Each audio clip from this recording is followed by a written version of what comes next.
네, 주보 안쪽에 노트가 있습니다. 노트 보시면서 하나님 말씀을 함께 나누겠습니다. 오늘 저희 11시 예배 찬양팀이 함께 섰는데 좋으셨죠? 네, 오늘 우리 찬양팀이 오늘부터 섬기게 됐는데 우리 또 세영 형제님이 자원해 주셔가지고 제가 별성해 보였는지 자원해 주셔가지고 또 이렇게 우리 찬양대에서 싱어도 해주시고 그러니까 너무 참 감사하고 좋았던 것 같습니다. 그러니까 하나님께서 저희 공동체를 친히 세우고 계심을 확신합니다. 믿으시죠? 네. 그 노트 보시면서 하나하나 볼게요. 여러분 에스더서를 저희가 계속 공부하고 있는데요. 이 에스더서의 중심적인 주제들이 좀 있습니다. 제가 항상 반복하듯이 에스더서는 일단 가장 중요하게 하나님이 없어 보이는 세상이라 할지라도 하나님은 여전히 역사하신다. 하나님이 다 통치하시고 통제하시고 이끄시고 계십니다. 설사 안 보인다 할지라도 안 느껴진다 할지라도 하나님이란 이름이 한 번도 언급이 되지 않는다 할지라도 여전히 주관자는 하나님이십니다. 믿으시죠? 그거를 저와 여러분이 정말 믿으셨으면 좋겠어요. 그리고 또한 에스더서가 가르치는 중요한 영적인 어떤 원리가 있는데 그것은 하나님의 섭리입니다. 하나님의 섭리. 그래서 에스더서를 보면 하나님이 어떻게 섭리하시는지, 하나님이 어떻게 역사하시는지 섭리를 조금 우리에게 쉬운 말로 번역하면 하나님이 어떻게 연출하시는지 우리가 그거를 좀 배울 수가 있어요. 여러분의 삶 속에서도 주님의 섭리가 있는 거 믿으시기 바랍니다. 아멘. 섭리가 뭘까요? 섭리가 뭐냐면 모든 것 위에 하나님이 통치하신다. 하나님이 이끄신다. 하나님이 다 이끌고 가시고 계시다. 그게 바로 섭리입니다. 주님이 하신다. 이 섭리 신앙은 중요한 게 있어요. 제가 지난주에 잠깐 나눴어요. 이 하나님의 섭리는 나중에 알게 되는 겁니다. 그러니까 섭리를 먼저 알고 우리가 계산해서 해석을 하려고 그러면 신앙의 신비주의적 위험성에 빠질 수가 있어요. 이 섭리는 나중에 우리가 되돌아봤을 때 와, 하나님이 하셨구나. 그런 고백이 절로 나오는 게 참된 섭리를 대하는 태도입니다. 저는 저와 여러분이 가끔 되돌아봤으면 좋겠어요. 우리가 되돌아봤을 때 아, 주님이 이렇게 일하셨구나. 그거를 볼 수 있는 그런 축복이 있으시기를 바랍니다. 저도 너무 궁금한 게 있어요. 개인적으로 내가 홍콩에 왜 왔나 진짜 궁금합니다. 어느 순간 되돌아보면 아, 주님이 이렇게 이끄셨구나. 그거를 좀 함께 고백하고 찬양할 수 있는 날이 속히 왔으면 좋겠습니다. 지금도 뭐 주님이 열심히 일하시고 계시겠지만 우리는 잘 모르잖아요. 근데 나중에 우리가 되돌아봤을 때, 여러분의 인생을 나중에 되돌아봤을 때 입이 쩍 벌어질 만큼 야, 이게 기가 막힌 주님의 역사하심이었구나. 그런 놀라운 간증이 여러분의 개인적인 삶 속에 또 여러분들의 자녀들의 삶 속에 있으시기를 바랍니다. 지금은 힘들고 이해가 안 되고 왜 이런 일이 발생했을까? 지금 그런 분들 계시잖아요. 그죠? 여러 가지 어려운 일들 때문에. 근데 나중에 우리가 돌아봤을 때 그 하나하나 주님의 손길이 다 있었고 그 하나하나 우리가 이해할 수 없었던 주님의 역사가 있었음을 우리가 믿음으로 바라봤으면 좋겠어요. 우리가 즐겨 부르는 찬양 중에 그런 가사 있죠. 지나온 모든 세월들 우리가 되돌아봤을 때 그 어느 것 하나 주의 손길 안 미친 곳이 전혀 없었다. 이게 섭리 신앙입니다. 그래서 그런 은혜를 저희가 누렸으면 좋겠습니다. 에스더 6장부터는 이 반전의 시작입니다. 그래서 에스더서를 읽다 보면 6장부터 굉장히 통쾌해지는 이 감정이 막 올라옵니다. 6장부터 하나님이 어떻게 상황을 역전시키시고 어떻게 이끄시는지를 우리가 볼 수 있는데 한번 좀 하나하나 같이 보겠습니다. 그 노트 2번 보시면요. 6장과 7장부터 주님의 섭리적 어떤 승리의 현장들이 나오는데요. 지난주에 공부했던 내용 한번 다시 한번 우리가 살펴봤으면 좋겠어요. 지금 6장에 잔치가 열렸습니다. 이 잔치는 누가 오픈한 잔치죠? 에스더가 오픈을 했습니다. 그러니까 에스더가 왕의 이제 그 허락을 받고 용납을 받고 왕이 이제 에스더를 영접했잖아요. 그래서 에스더가 이제 왕한테 요청을 했습니다. 내가 지금 잔치를 베풀었으니까 왕하고 하만만 참석해 주십시오. 그래서 6장의 잔치가 하나 열리고요. 우리가 오늘 읽은 7장에도 또 하나의 잔치가 열립니다. 에스더가 크게 두 종류의 잔치를 오픈했습니다. 그리고 똑같은 사람들을 초대했습니다. 아하수에로 왕하고 하만만을 초대했습니다. 근데 이 두 잔치 사이에 놀라운 주님의 섭리적 역사가 있었어요. 저희가 지난주에 공부했습니다. 어떠한 일이 있었냐면 거기 2번에 1번 보시면 첫 번째 잔치가 끝나고 하만이 기분 좋게 집에 오다가 여전히 절하지 않는 모르드게를 보면서 화가 나가지고 모르드게를 죽일 계획을 첫 번째 잔치 끝나고 세우게 됩니다. 그러니까 하만 주변 인물들이 이제 그런 조언을 줬어요. 모르드게를 나무에 달아서 죽이자. 그래서 50규빗이 되는 한 25m 되는 나무를 세워서 모르드게를 죽일 계획을 합니다. 여러분, 이게 원수가 원하는 겁니다. 이게 사탄이 원하는 겁니다. 사탄은 죽이는 영입니다. 사망의 영입니다. 파괴하고 아주 폭력적입니다. 그러니까 사탄이 역사하면 이런 죽음의 역사가 있습니다. 그리고 폭력이 일어나고 굉장히 큰 바이올런스가 나타나기 시작해요.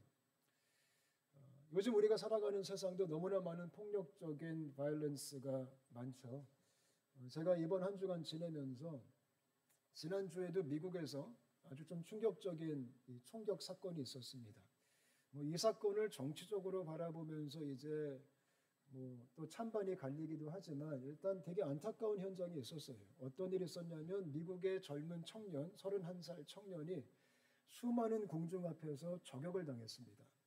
이 청년이 누구냐면 찰리 커크라는 형제입니다. 이 찰리 커크 형제는 크리스천입니다. 이 형제가 주로 했던 일은 물론 정치적인 일을 해가지고 이제 약간의 반대파도 많았지만 이 형제는 정말 믿음을 가지고 제가 그 형제 죽은 다음에 영상들을 좀 여러 찾아봤어요. 이 형제가 주로 했던 사역들, 주로 어떤 사역을 했냐면은 디베이트를 했습니다. 디베이트. 그러니까 흔히 말하면 좀 논쟁이 아니고 디베이트가 한국말로 뭐죠? 말싸움은 아니고 토론. 공개 토론회를 열었습니다. 공개 토론회. 그때 대학가들을 찾아다니면서 어떤 주제로 토론을 했냐면 낙태가 옳으냐 그르냐, 동성애가 맞냐 틀리냐, 이런 성경적인 아주 중요한 주제를 가지고 미국 사회를 지금 침몰시키는 그런 이슈들을 가지고 토론을 시작했습니다. 근데 이 형제가 아주 성경적으로 반박도 잘하고 사람들을 또 설득도 하고 잘 들어주기도 하면서 지난 몇 년간 굉장히 좀 알려지기 시작했습니다. 제가 그 몇 개 클립을 찾아봤는데 굉장히 담대하고 용기가 장난 아닙니다. 되게 부러웠고 제가 제 자신이 부끄러워질 정도로 복음에 대해서, 하나님에 대해서, 성경에 대해서 아주 조목조목 그 수많은 불신자들 앞에서 동성애가 왜 죄인지, 젠더 문제가 왜 큰 이슈인지, 낙태가 왜 잘못됐는지, 하나님이 왜 살아계신지, 왜 예수밖에 길이 없는지, 이거를 그냥 가는 곳마다, 교회 세팅이 아니에요. 그냥 퍼블릭에서 이제 집회를 열고 토론회를 모든 사람을 초대해서, 아무도 거절하지 않습니다. 레즈비언이 와도 함께 얘기하고 설득을 하고 잘 들어주고, 그런 방식으로 몇 년간 사역을 했어요. 그렇기 때문에 이제 이 형제의 입장에 반대하는 많은 불신자들, 무신론자들, 또 이제 젠더 위주의 사람들이 반감이 많아졌죠. 지난주도 유타에 있는 대학교에서 이제 그런 공개적인 토론회를 열었습니다. 수천 명이 참석을 했는데 거기서 총알 한 방에 목에 관통해서 죽었습니다. 그때도 이제 믿음에 대해서, 예수님에 대해서, 복음에 대해서 설명을 하고 있었던 현장이었죠. 근데 그 죽음의 현장 앞에 자기 와이프도 있었고 어린 두 자녀, 1살짜리, 3살짜리 자녀도 있었고 부모님도 계셨습니다. 근데 그 현장에서 그 형제가 총을 맞고 죽었습니다. 저는 그 형제를 잘 알지 못해요. 옛날에는 조금 이제 클립을 보긴 봤지만 이번에 죽고 나서 이제 좀 찾아보니까 어떤 부분은 동의가 안 되는 부분도 있을 수 있겠지만 참 귀한 사람이었구나, 참 용기가 있었구나. 또 찾아보니까 지난주에 한국에도 갔더라고요. 또 한국에도 수많은 청년들 앞에서 강연도 하고 그랬는데, 물론 정치적인 색깔이 또렷해가지고 이제 그렇게 좀 잘못된 관점으로 해석도 할 수 있겠지만 안타까운 게 뭐냐면 이런 폭력 사태로 죽었다라는 겁니다. 젊은 31살의 청년이. 근데 더 심각한 게 뭐냐면 그 형제의 죽음을 두고 축제를 벌이는 그룹들이 있었습니다. 그래서 그런 영상들이 곳곳에 많이 올라옵니다. 그 형제의 죽음을 합당하게 여기고 기뻐하고 즐거워하고 파티를 하는. 제가 그거를 보면서 너무 마귀적이다라는 생각을 했습니다. 웃으면서 좋아하는 거죠. 근데 그 중에 그 형제를 반대했던 크리스천들도 있습니다.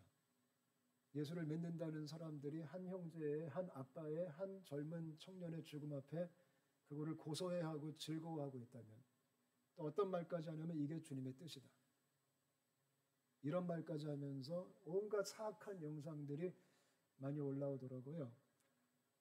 이게 마귀적인 겁니다. 이게 사탄적인 겁니다. 사탄은 항상 이런 폭력과 죽임과 이런 것들을 행합니다.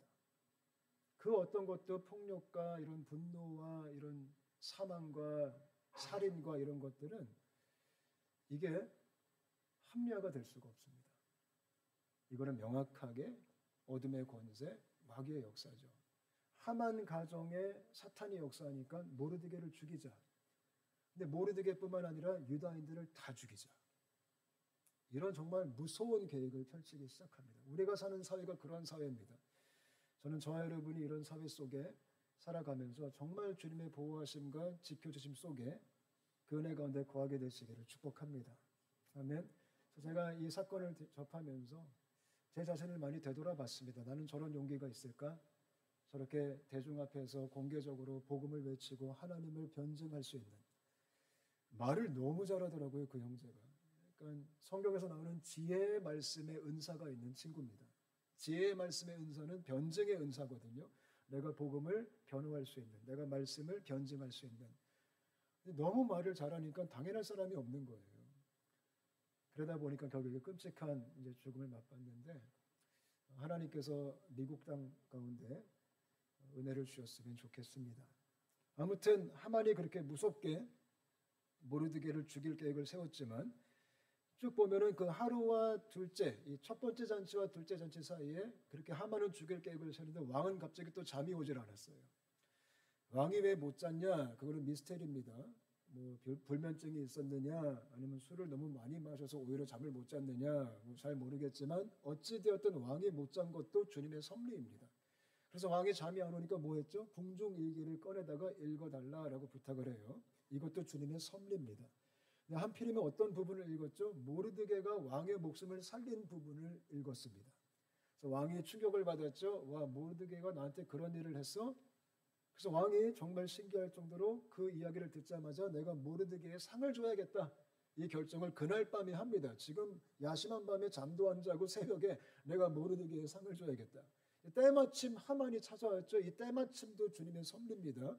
우리는 때마침, 우연 뭐 이렇게 얘기하지만 그 모든 것들이 모든 걸 연출하시는 주님의 손에 있음을 믿으시기 바랍니다. 때마침 하만이 왔습니다. 이 모르드게 죽이려고 하는 거 허락받으려고. 참 이 연출력도 놀라워요. 근데 그때 왕이, 하만이 그 말을 꺼내기 전에, 야, 왕이 굉장히 존귀하게 여기는 사람은 어떻게 하면 좋을까?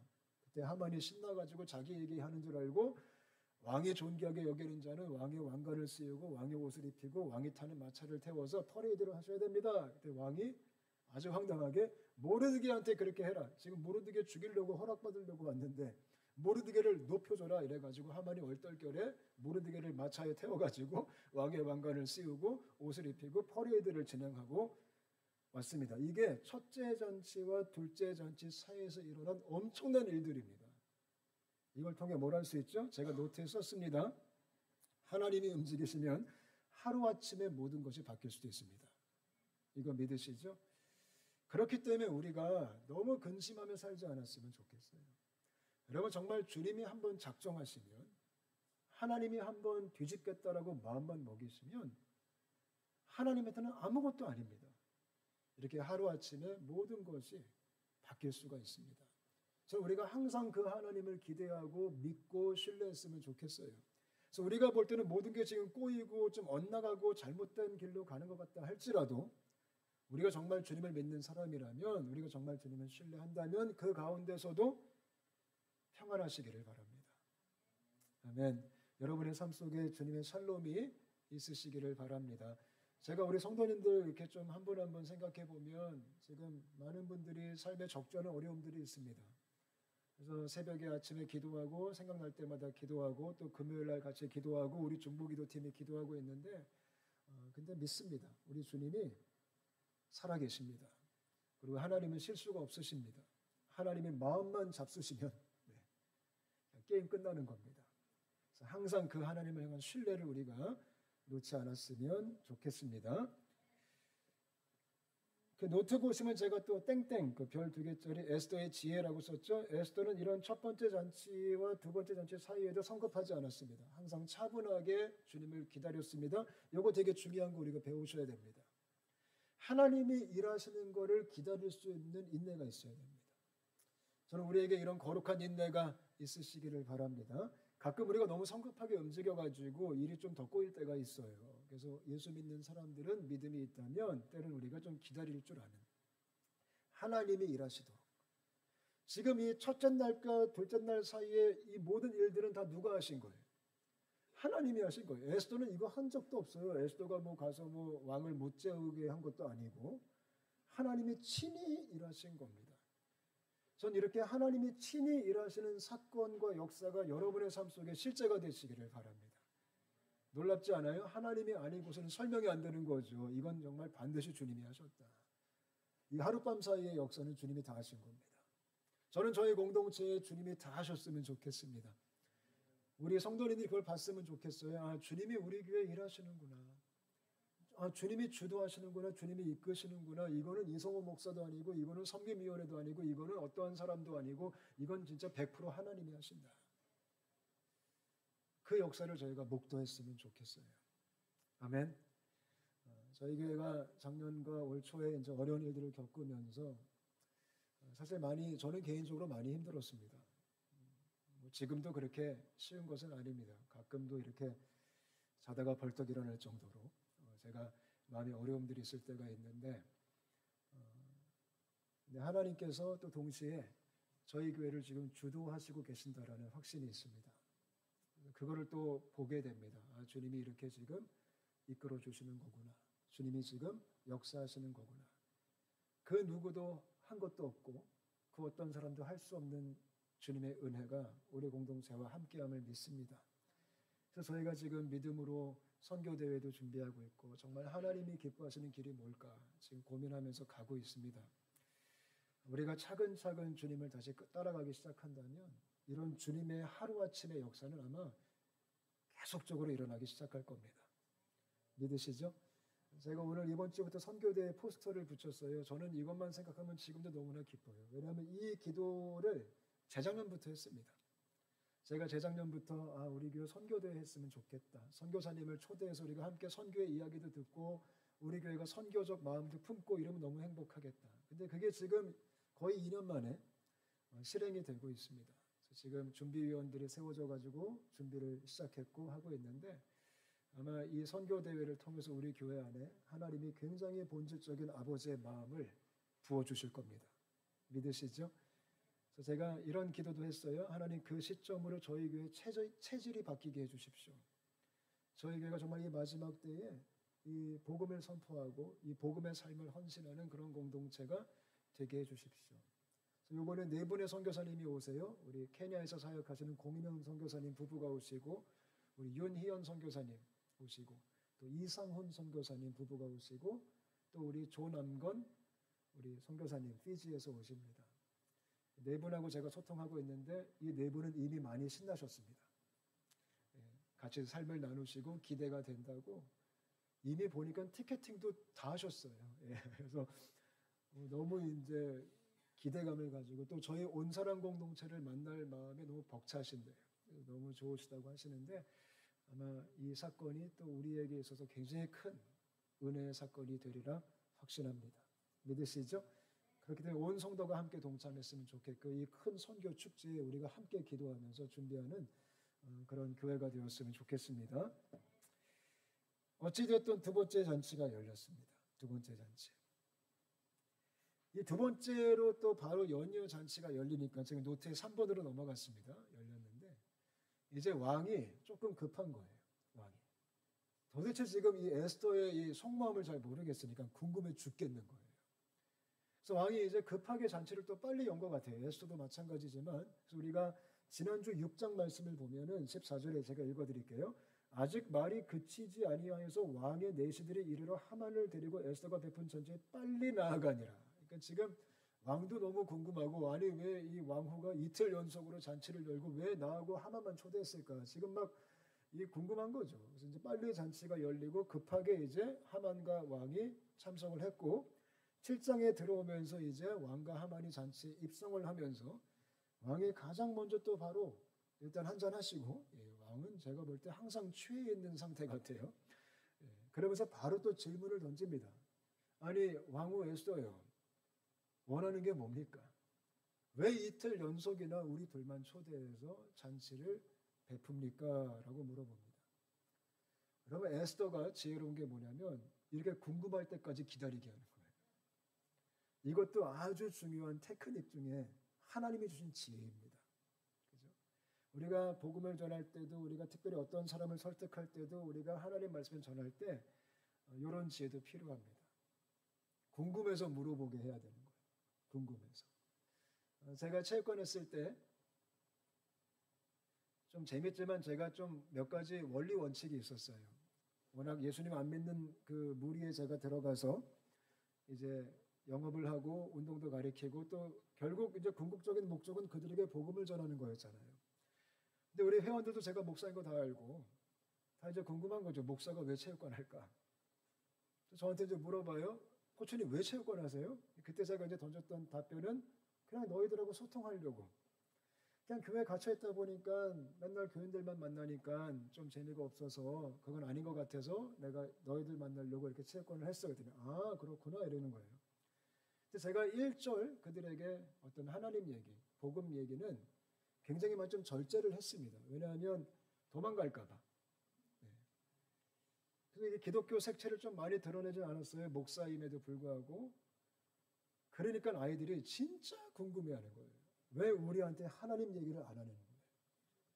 그래서 한 번은 저를 몇몇이 찾아왔습니다. 코치님, 왜 우리한테 교회 가라는 얘기도 안 하고 하나님 얘기도 안 하고 뭐 그런 어떤 이 전도, 우리가 흔히 들어보면 전도 많이 한다고 하는데 그것도 안 하십니까?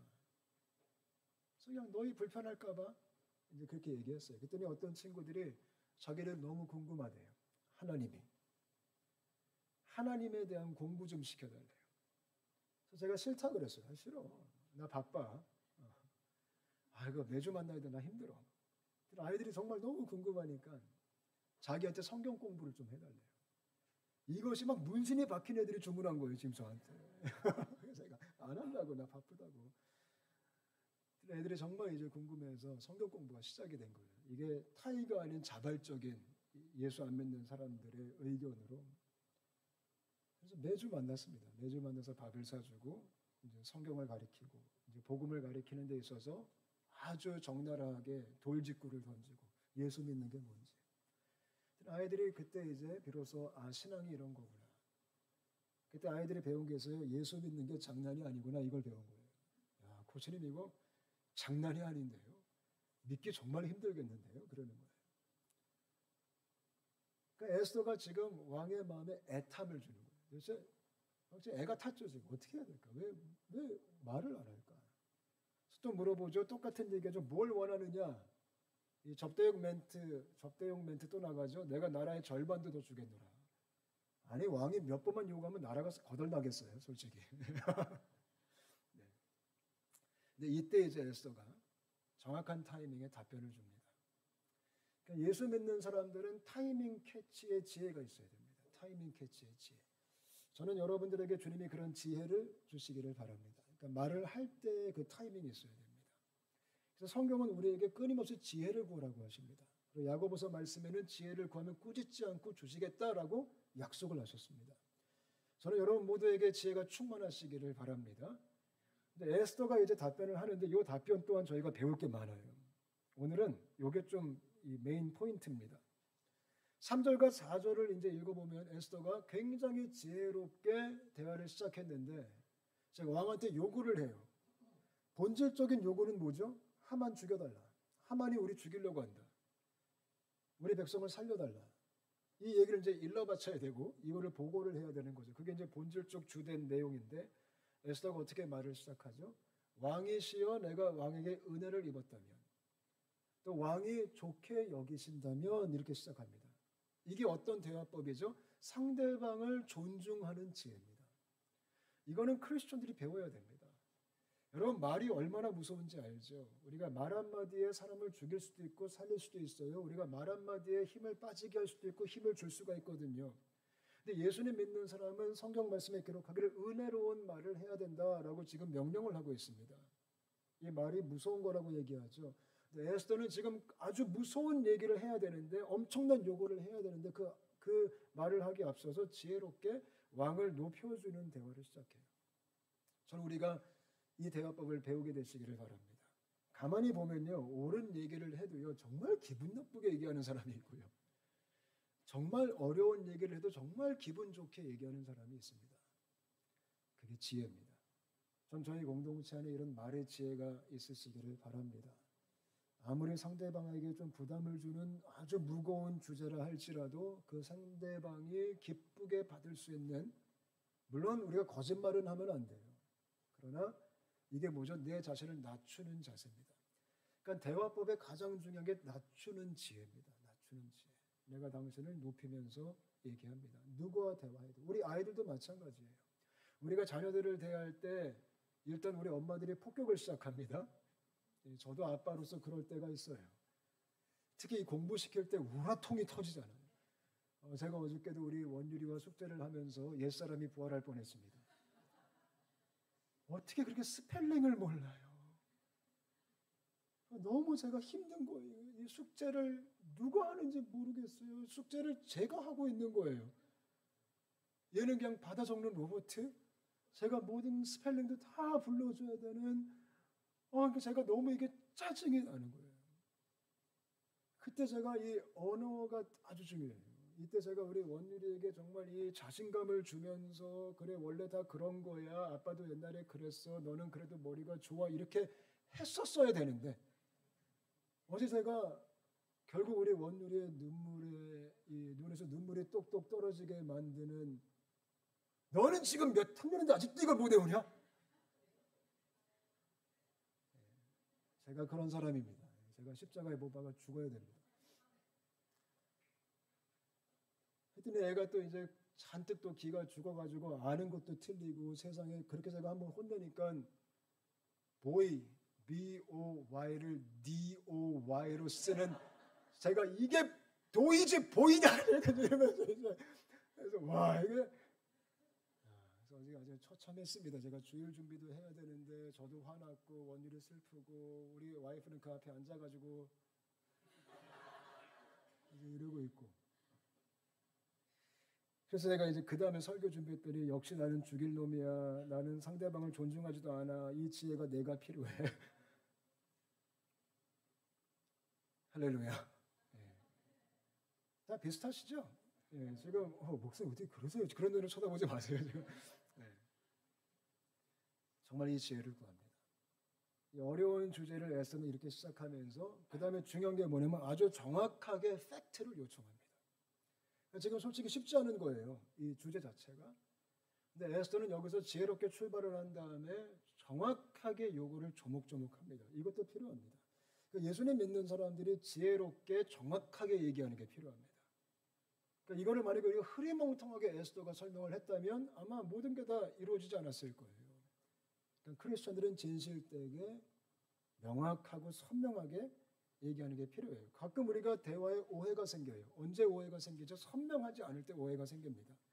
그러니까 뭔가 이렇게 좀 이렇게 흐리멍텅할 때 우리가 잘못 받아들이게 되는 거예요. 확실하게 얘기합니다. 뭐라고 말하죠? 왕이시죠, 내 생명을 좀 살려주십시오. 내가 지금 죽게 생겼습니다. 그러니까 왕이 얼마나 충격스러워요, 그죠?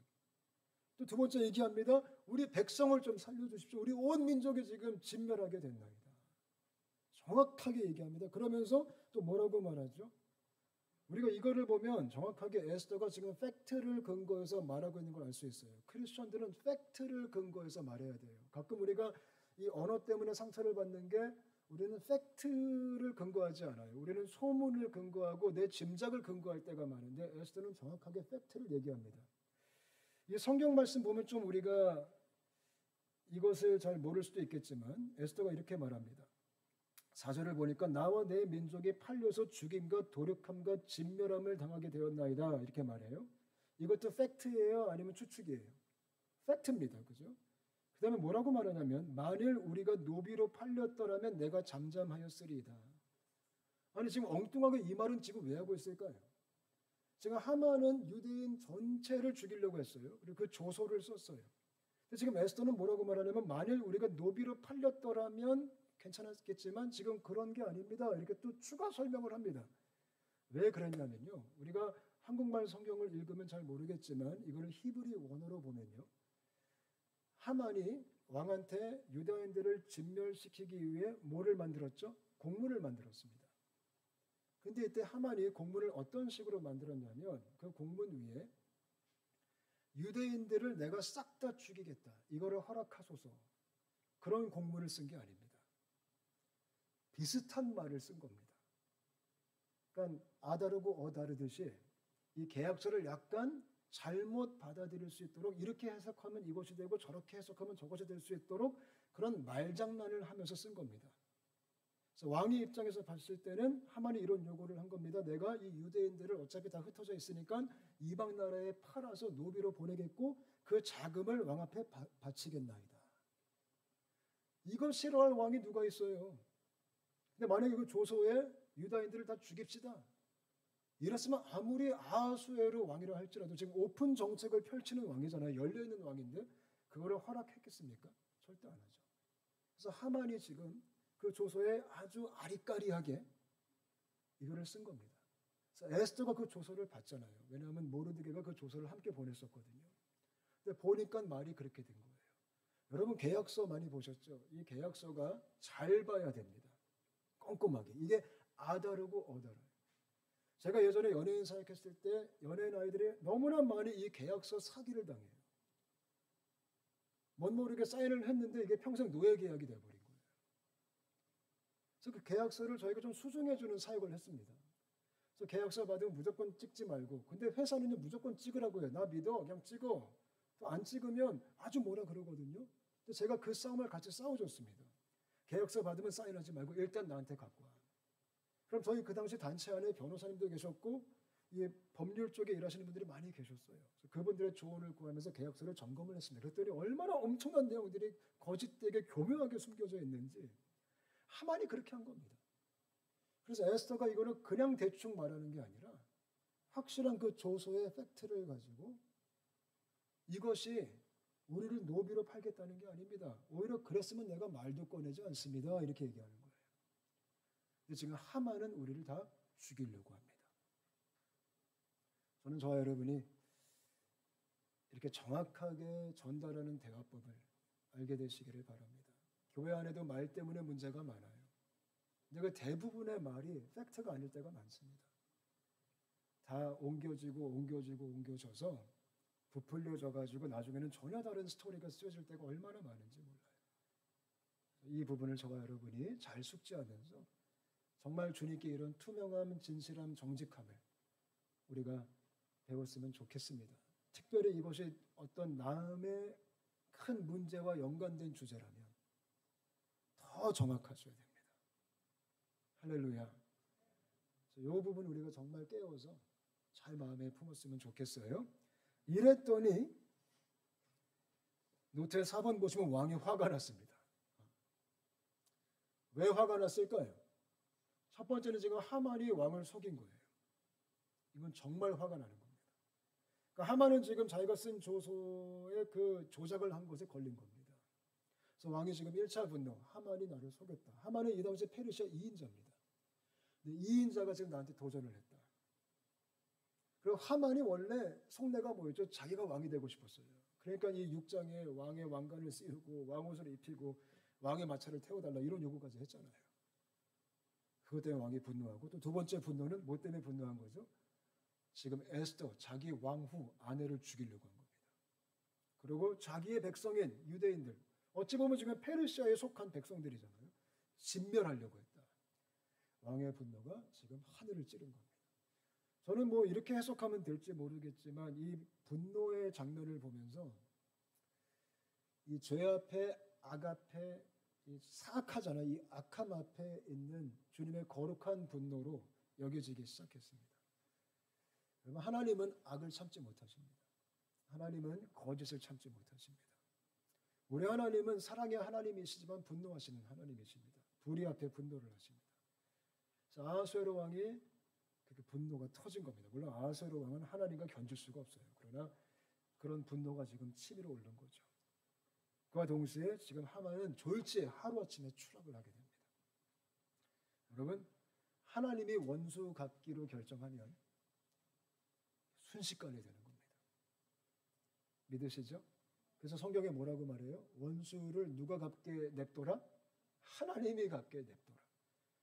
여러분, 원수는 우리가 갚는 거 아닙니다. 성경에 계속 강조합니다. 이 싸움은 나의 싸움이다. 아까 저희 함께 우리 세영 형제의 인도로 찬양 같이 불렀잖아요. 이 전쟁은 누구의 전쟁이에요? 하나님의 전쟁이다. 지금 에스더와 모르드게 유대인들을 싸워주시는 분이 누구예요? 하나님이 싸워주신다. 그러니까 하만은 하루아침에 지금 완전히 나락으로 떨어집니다. 자기가 모르드게를 죽이려고 했던 나무에 누가 달려요? 하만이 달립니다. 우리가 또 이걸 통해 배울 게 있어요. 여러분, 인간은요, 높이 가려고 하면 할수록 추락합니다. 누구든지 높아지려고 하면 떨어지게 되어 있습니다. 그것이 성경의 영적 원리입니다. 인간의 죄악된 마음은 항상 높이 올라가려고 하는 겁니다. 높이 올라갈수록 떨어지는 거리가 더 이게 멀어집니다. 쭉 더 많이 떨어져야 돼요. 저는 우리의 마음 속에 높이 올라가고자 하는 마음이 겸손함으로 바뀌게 되시기를 축복합니다. 크리스천의 본질은 낮아지는 겁니다. 그래서 예수님께서도 너희가 낮아지면 주님이 너희를 높이실 거고 너희가 높아지고자 하면 낮아질 것이다. 우리가 하만 케이스를 보면 딱 알 수가 있습니다. 세상은 계속 높아지자라고 막 우리를 설득하지만 저는 저와 여러분 낮은 자의 자세로 이런 주님의 일하심을 목도하면서 살게 되시기를 바랍니다. 우리 같이 한번 기도하겠습니다.